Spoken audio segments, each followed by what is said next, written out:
Are you confused about seventh chords? If you are, it is understandably so. There are so many different variations. In this piano lesson, I'm going to teach you 7 different types of seventh chords. So we're going to look at how to construct them, what they sound like, what the chord symbol looks like, and I'll give you examples of songs, pieces of music you may have heard that utilize them. So basically, what is a seventh chord? So a seventh chord is 4 notes, it's a 4-note chord, where we have a triad, and then we add another note stacked on top of that, which is a 7th note from a scale. The first one we're going to have a look at is the major 7th. So a major 7th is easy, so it's a major triad, so we're going to use C as the basis of all of these chords. So it's C major, so C, E, G, and then we're going to add the 7th note from the scale of C major, which is a B. So I said I would give you hacks or like formulas to work out these different types of 7th chords from any note. So we're going to look at how many semitones are between each of those 4 notes, and then that is the formula, and you can apply that to any note on the piano. A semitone are 2 notes that are directly next to each other like this. So it's a semitone, semitone. We have the C to an E consists of 1, 2, 3, 4 semitones, and then the E to the G consists of 1, 2, 3 semitones, and then the G to the B consists of 1, 2, 3, 4 semitones. So the formula is 4, 3, 4.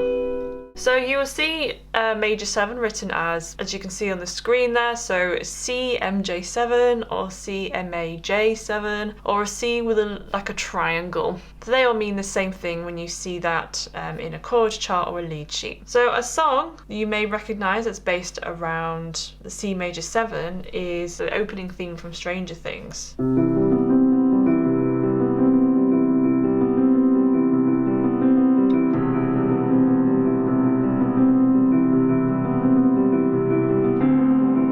So let's move on then to the second one. So we're going to look at a minor 7th this time. So a minor chord, a minor triad, so C, E flat, G, and then we add the 7th from the minor scale on top. In this case it's a B flat. So this creates a nice zigzag actually.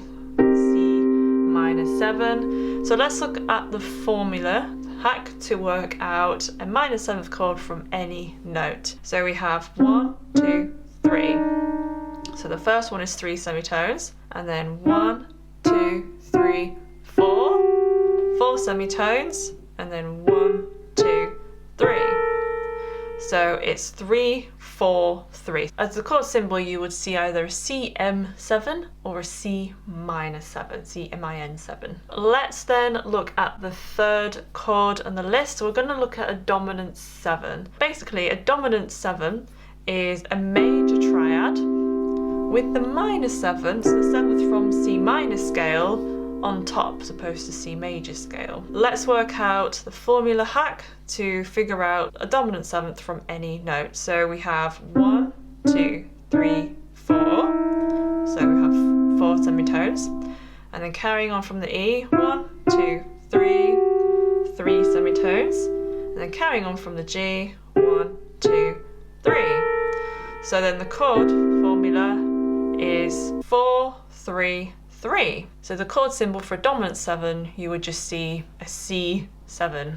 Obviously we're using C as the example for every chord. It could be G7, A7, B flat 7, etc. It would just have a 7 next to it. So a recognisable dominant 7th sound is from that Twist and Shout, where we have the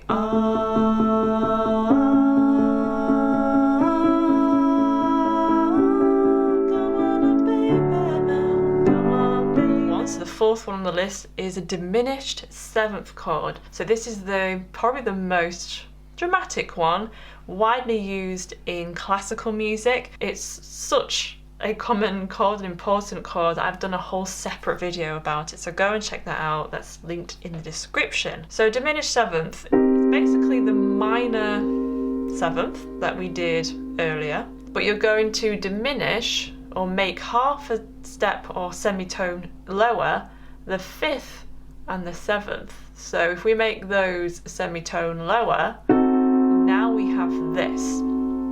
So very dramatic sound. So the notes will be called, in this instance, C, E flat, G flat, and a B double flat, because we've flattened it and flattened it again. So with 7ths, you have to have one miss a note, miss a note, miss a note. So we can't have, for example,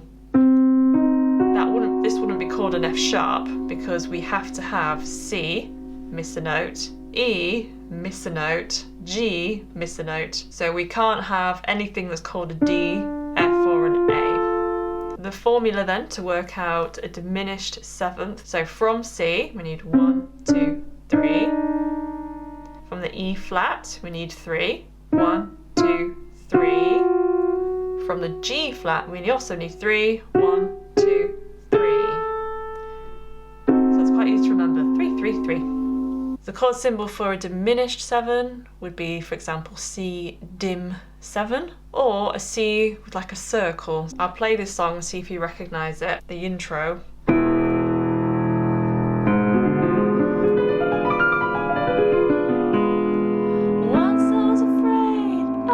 Petrified. So that is the intro, which is a diminished 7th chord to I Will Survive. So now we're going to have a look at the 5th one. So it's very similar to the previous one, but it's called a half diminished. If we take the C minor 7 again, a half diminished is also known as a flattened 5th. So that means we're going to take the 5th and flatten it.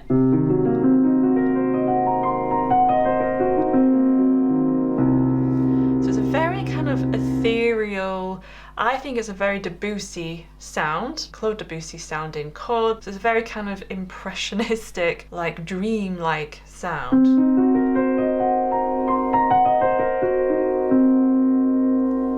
I think it's probably the most interesting chord, I think, in my opinion, on this list. So the formula then to work out a half diminished is 1, 2, 3. So 3. 1, 2, 3. So 3, 3, and then 1, 2, 3, 4. So basically it's like a C minor 7, but the 5th has been changed.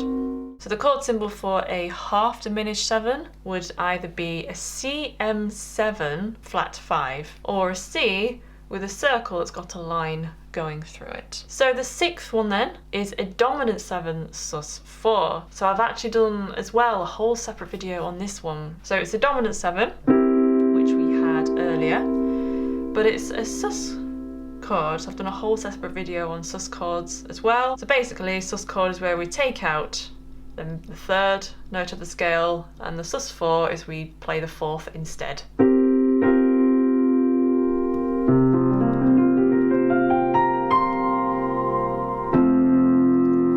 A really nice 5-1 perfect cadence to end a piece of music. So the formula then to work out a dominant 7 sus 4 is 1, 2, 3, 4, 5 semitones, so 5, and then 1, 2, so we've got 5, 2, and then 1, 2, 3. So 5, 2, 3. So the chord symbol you would see for a dominant 7 sus 4, if it's on C, would be C7 sus 4. So the last one then is probably the weirdest one, probably the least commonly used one, is the minor with a major 7th. So it's almost the bond chord. So basically then, it's as the name really suggests, so it's the minor triad, so in this case C minor, but instead of playing the minor 7th, from the minor scale of C minor, we're going to play the 7th from the major scale, so it's just a B. So it's almost a bond chord, because the bond chord also has the 9th on top as well. So the bond chord is, without the 9th, it's a minor with the major 7th on top.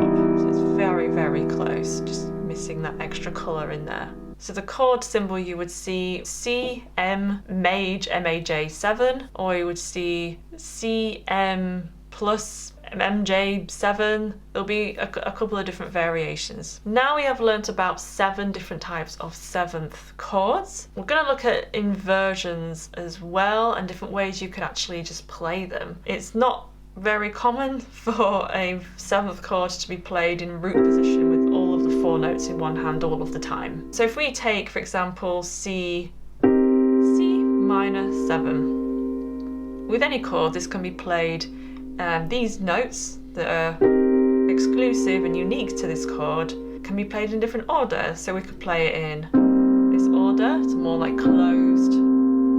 It could be played in this order, or this order. It's still the same chord. It's just we're changing the voicing. So this would be root position, first inversion, second inversion, third inversion. Also, you could play only 3 notes in one hand if we're doing an accompaniment and play the bass note in the left hand. Or you can divide the notes how you want to between the hands. So if we take, for example, a C dominant 7, we could play C and G in the left hand. In the right hand, we could just play B and E. We could add another G in there if you wanted to. Or you could play it like this. Just divide the notes differently between the hands. So you're not always playing 4 notes in the right hand all of the time. So now I'm gonna give you an example of a chord progression that uses 4 of these chords that we have been over today, and it's I Don't Know Why by Norah Jones. So I'm just going to demonstrate it for you so you can see how rich and interesting and colourful a chord progression that uses lots of different 7th chords sounds. The actual chords for the song are on the screen. You can see the different types of chords, the chord symbols. So if I just demonstrate it, just playing the chords quite plainly.